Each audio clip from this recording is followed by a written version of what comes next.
ব্রাহ্মণবাড়িয়া নবীনগর পৌর এলাকার ভোলাচং ঋষিপাড়ায় নবীনগর সার্কেল থানা ও নবীনগর থানা পুলিশের বিশেষ অভিযানে প্রায় 1200 লিটার চোলাই মদের কাঁচামাল সহ 2 জনকে গ্রেফতার করা হয়েছে।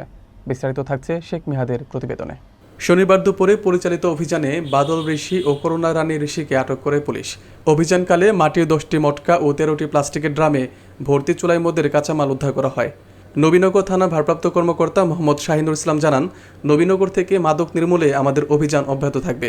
আমরা স্থানীয়দের সহযোগিতা কামনা করছি যাতে এসব অপকর্ম রোধ করা যায়। তিনি আরও বলেন, গ্রেপ্তারকৃতদের বিরুদ্ধে প্রয়োজনীয় আইনি ব্যবস্থা নেওয়া হবে।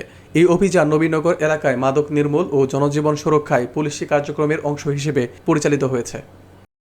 এখানে আপনারা দেখতে পাচ্ছেন র ম্যাটেরিয়ালস এখনও পরিশোধিত হয়নি। র ম্যাটেরিয়ালস মাটির নিচে পুঁতে রাখা অবস্থায় আমরা পাইছি।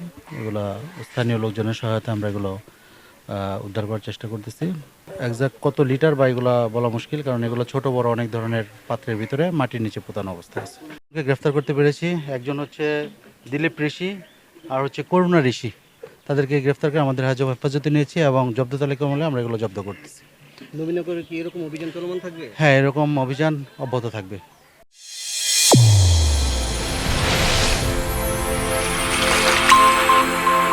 চ্যানেল A1 হৃদয়ের স্পন্দন।